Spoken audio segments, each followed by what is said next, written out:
friends, my name is Michelle and welcome to my channel. If you're new here, I have been doing a couple of Disney videos throughout this year because I have been living in Florida this year. And if you couldn't already guess, the best part about Florida is the theme parks. At least for someone like me who loves Disney, Marvel, Harry Potter, SeaWorld, all of those types of things, it has definitely been the main attraction, literally, for me during my time here. And so over the last few weeks, I did make 2 trips to Orlando, one to SeaWorld and one to Animal Kingdom. So I'm here to show you all of the goodies that I bought.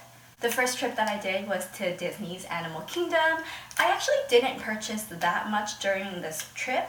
I just got a couple of pins. I am a pin collector and a Disney pin collector, so I collect both Disney pins and other mostly pins from small businesses. Every trip that I make, I usually buy a couple of pins. It is my favorite thing to purchase. I personally love how small they are. That way they don't take up much space, not only in my luggage, but also back home. That being said, I was very tempted to buy a plush as well at Avatar, but because of my limited capacity for items to travel back home with, because I am moving soon, I decided not to. That self-control went out the window a couple weeks later, which you will see further down this video. But I stayed strong, at least in Animal Kingdom, and only picked up 3 pins. So the first pin that I got was a mystery pin. It was their mailbox collection, and I got one of my favorites. It is the Bambi one. I am not gonna lie, I definitely was feeling around for these. The cast member definitely knew, and I eventually gave up on feeling for pins because the more I was trying to blindly maneuver my way around the edges of the pins, the more confused I got. So I ended up just picking up this one. I was trying to feel for the Ursula one because her pin had tentacles at the base of the pin, so I figured I would be able to feel that because I was able to feel the bottom of these, and it didn't really turn out well. I think just none of the pins that I felt were her, because I am pretty confident that I would have been able to feel it. Because I was able to distinguish Olaf's pin because his bottom was rounded, and that was the pin that I wanted the least, so at least I knew not to get that one, and I'm happy with the one that I ended up with. This was the cheapest of the pins that I picked up. I think this was like $8. The next pin I picked up I actually got before we made it to the parks. I bought this in Disney Springs. It is one that I have been wanting for a while. So this is the Princess Tiara pin, and this is the Belle version.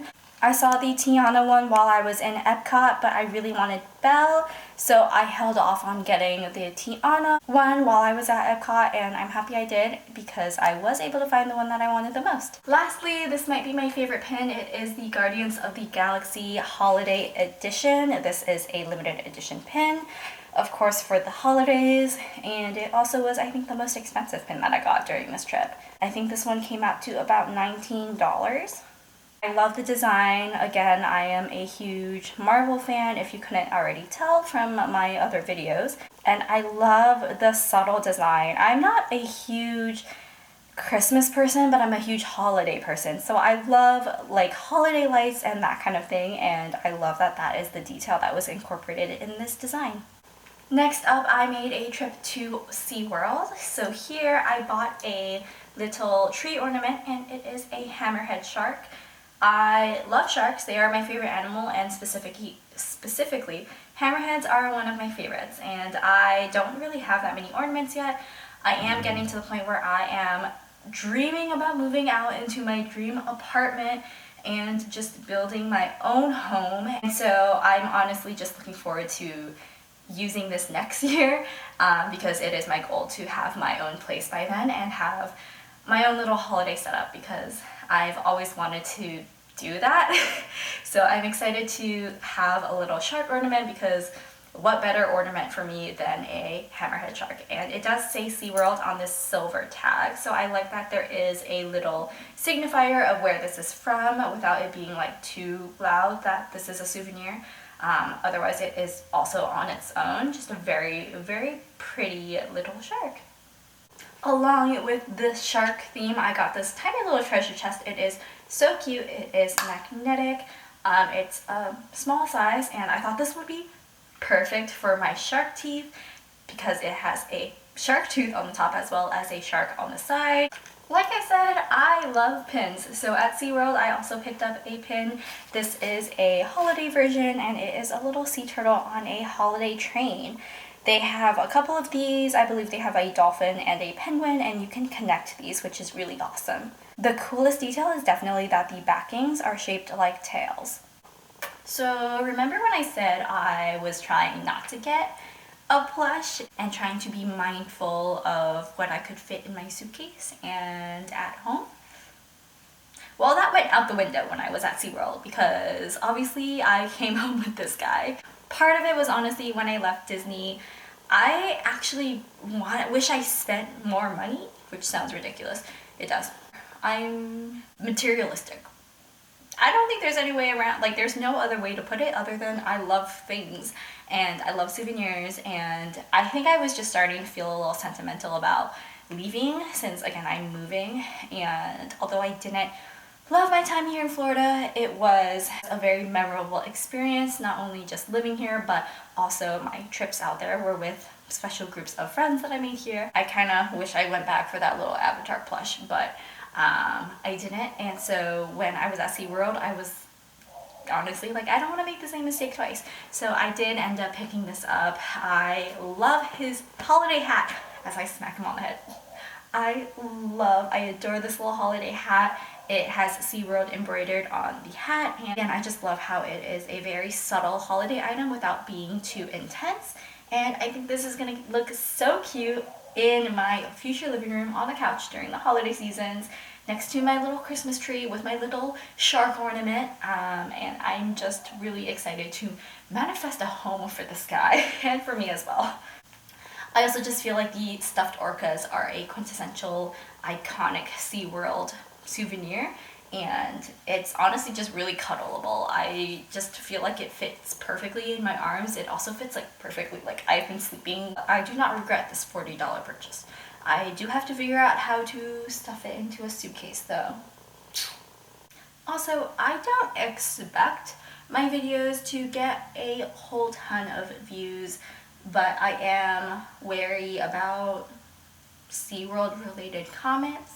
All I'm gonna say is I am supportive of the phasing out of orcas, and of their new shows are very much more conservation themed. I haven't seen the orca shows, but yeah, that's my stance on that. And I am also supportive of SeaWorld's research, rehabilitation, and all of their conservation efforts. Last but not least, I made my friends take me to the Disney Character Warehouse after our SeaWorld trip, since we were already in Orlando and it was just 10 minutes away. The first thing I picked up definitely didn't need, but I wanted it because it was $2. So I got the Minnie Mouse 50th anniversary wishable, and I think she's just so cute and iconic, and I love how tiny she is. And again, it was $2. Well, okay, can someone tell me why their tags are so long nowadays? It's like a freaking CVS receipt. I'm probably going to cut that off. I also almost bought those little Nuimo like outfits, even though I don't have a Nuimo, but I was like, it can probably fit. I don't know if there's a difference. I'm not a huge Disney adult, I'm just a baby Disney adult. But the main reason I begged to go there was to pick up the Doctor Strange Loungefly, which I have been eyeing. I have seen that it has been in the Disney Character Warehouse for quite some time. I just realized I picked one up with loose threads. Love that for me. I even stared at all of them to try to like pick the best one, but obviously I don't have that great of an eye apparently, which is why I need a third one. That was a bad joke. I did look up updated videos on YouTube for Disney Character Warehouse merchandise tours to see if they were still in stock, and they were, so I asked my friends if we could make a little pit stop. I love this design. Doctor Strange is one of my favorite characters. I am a small Loungefly collector. I am sure I'm going to become a bigger collector in the coming years, but I also am trying to be at least a little bit good about not getting too carried away with my Loungefly bags. But this was $50 as opposed to the usual $85 or $90, I believe. Yes, $85 is the original price. So I picked this up for $51, and I think that was an amazing price, especially because Doctor Strange is just one of my favorite characters. So I love this bag, I am obsessed, and I can't wait to use it. That is all for my Disney and SeaWorld holiday haul. I hope you guys enjoyed this video, and I will see you guys next time.